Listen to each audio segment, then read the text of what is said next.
T-Dog, J-Boy, and me, I'm Lugs. Our pride and joy is pumping our mugs. Be careful, kids, it could get rough. We're flipping our lids on sports and other stuff.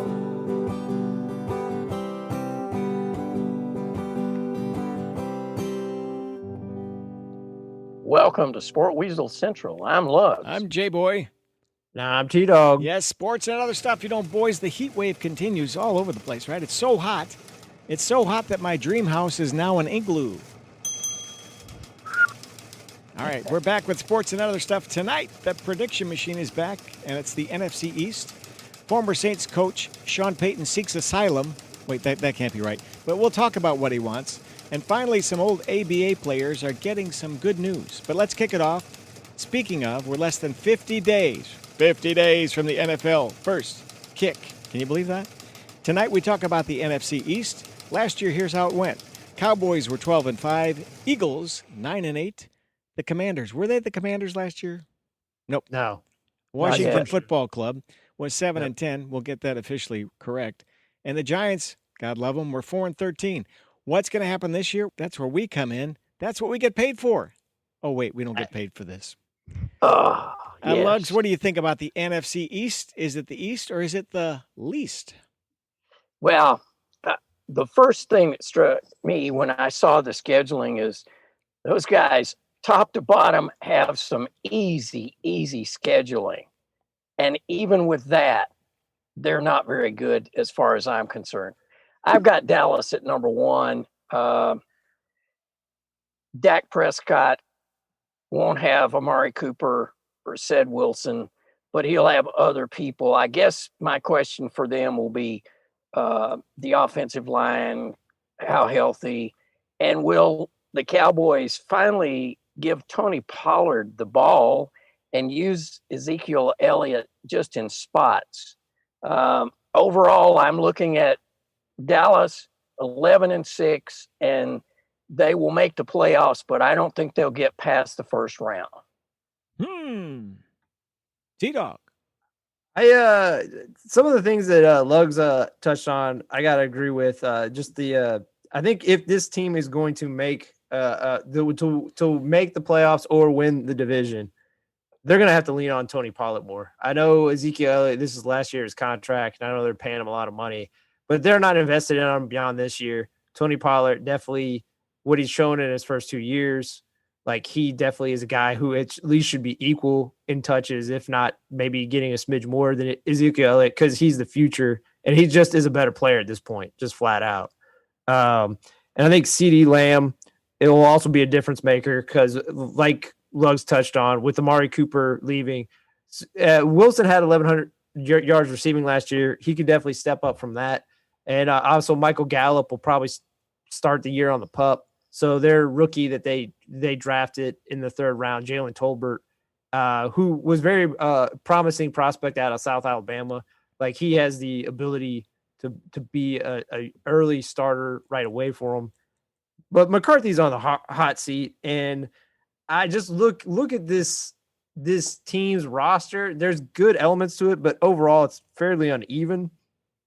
Their strength is Dak Prescott, and I mean he's gonna have to play better. And I'm not gonna completely kill him last year because I think he injured his calf around week 6. And if you kind of go back and look at any game after that, he was not the same guy. He played through an injury, and that's what all these guys do. But he wasn't the same guy. He still played well, but I just think they are so dependent on him that he has to be able to stay healthy, relatively healthy, and play at a high level for them to win the division and win the wild card. Because I just think they've lost that much on their O-line. They've lost some of that receiving, and also defensively, their D-line.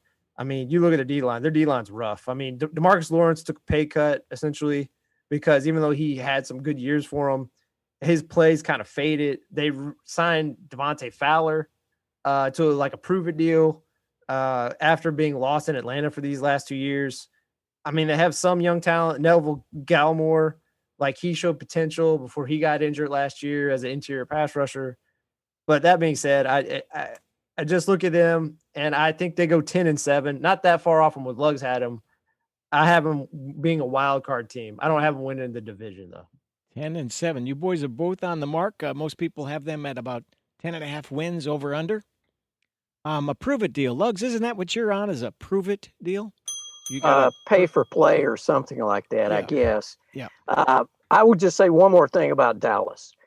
Since the Jones family has taken over that team, they've only been to the playoffs, twice? I think the Jones effect of hiring coaches that they can bully has always hurt that team. They've had some really good teams that coaches weren't allowed to coach. So I think the Jones effect will stay in effect until they get rid of the team. Somebody else takes over that will allow coaches who actually know football to do their jobs. Mike McCarthy, I mean, he's just a punching bag. Let's just be honest. He's there to execute whatever that the Jones boys tell him they want. And after that, he takes the beating from the public, Cowboy fans, and guys like us. But wait, remember that last game, the playoff game, that clock management at the end of the game? Oh, that was some of the dumbest things I've That's ever like the seen. worst football you've ever seen. That was It's McCarthy. That was him. Yeah. Right? Let's just stop the clock, boys. Stop the clock. You know, it was, yeah. Remember handing the football to the ref has to touch the ball. Do you remember that whole sequence of Oh, events? yeah. What a joke. And I have another Yeah. question. Since he signed for the big money, hasn't Ezekiel Elliott pretty much been a bust? A bust. Oh, yeah. I mean, you get your cash and you don't want to get hurt anymore. You've been beat up. Get your money and run out of the place, not on the field. This isn't really a defense of Ezekiel Elliott. And I look, I love running backs, but this is the danger of paying running backs a lot because you saw the same situation happen when Todd Gurley got paid, when Christian McCaffrey got paid. Unfortunately, it didn't even get to happen for this guy we're going to talk about later, Saquon. Saquon was amazing his rookie year. And you're like, oh, this guy's going to be a star. And then now we're entering at, I believe, year 4, and you're like, I don't even know what this guy's going to be at this point. The only guy it worked out for, I think, is Matt Forte. Remember him? Bears? Yeah. He got a Kia named after him. You ever seen the Kia Forte? I mean, I think that worked out very well to his advantage. So, is he big in Korea? I guess he's big wherever he goes. He's a big fella. He's a big fella. Okay, next team on the docket. Docket. I've grudgingly got the Philadelphia Eagles. Whoa. They've added A.J. Brown, and they've also shored up their defense. I think they can be better than last year. My questions are this. Jalen Hurts, will he finally get to where he goes to his second and third passing options and not take off running if the first option isn't open? And can working with a new coach, will that improve the overall team?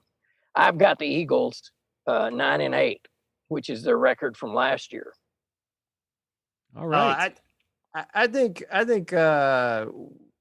with the addition of AJ Brown and some of the other moves, I think they have a better upside than 9-8 this year. I will say the AJ Brown move is fascinating to me because it should make life easier on not only Jalen Hurts, it'll take coverage off of Devontae Smith, and it should leave Dallas Goedert being wide open in the middle of the field most of the time. So it should free up a lot of things on offense for everyone. And also their coach, Nick Sirianni, if you saw the beginning of the year, he wanted to throw the ball. I mean, he comes from Frank Wright. They want to throw the ball a lot more, but he just realized with Jalen Hurts, he had to go to a more run-based approach. So it'll make him happier because they're going to have to throw more with what they're paying A.J. Brown.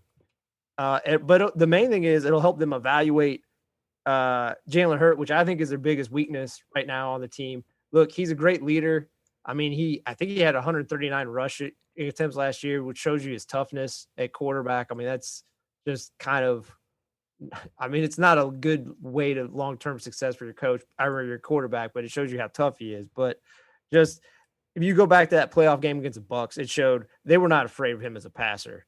And if he can't do anything passing the ball, their ceiling is very much capped. At, even if they make the playoffs, they're going to get washed out fairly quickly by the top teams in the division. So, luckily in front of him, their O-line, I mean, it's deep. Jason Kelsey, I know he's in the twilight of his career, but he's still the leader, and he still is very athletic for being in his mid-30s. They, I mean, from a 7th-round pick to essentially one of the top offensive tackles, their development of Jordan Mailata is fairly impressive. And Lane Johnson on the right side is still one of the top right tackles in the league. That being said, kind of like what Lug said, I don't think the division's that great. I don't know if they're actually as good as this record, but because of the division, and I just think I believe more in the coaching staff than that of Dallas, I have them 12-5, and I have them winning the East. Wow. That is a total surprise for me. 12-5 winning the East.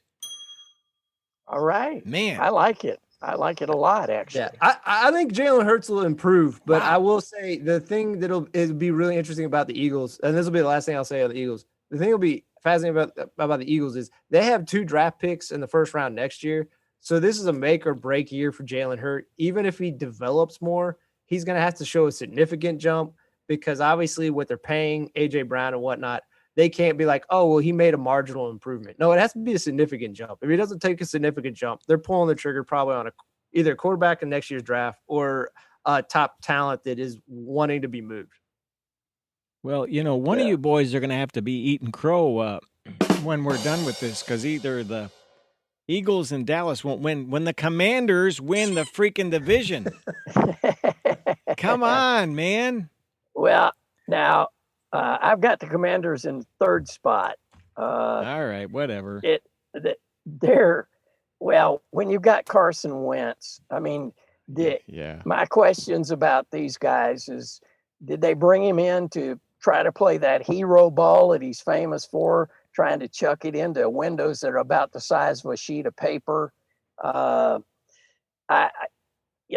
He's not got a whole lot around him. I mean, he's got Terry McLaurin to throw to, but I think the receivers are suspect. The defensive backfield is suspect. They do have an easy schedule, but still, it doesn't mean a whole lot to me. I've got Commanders 8-9, 8-9. 8-9.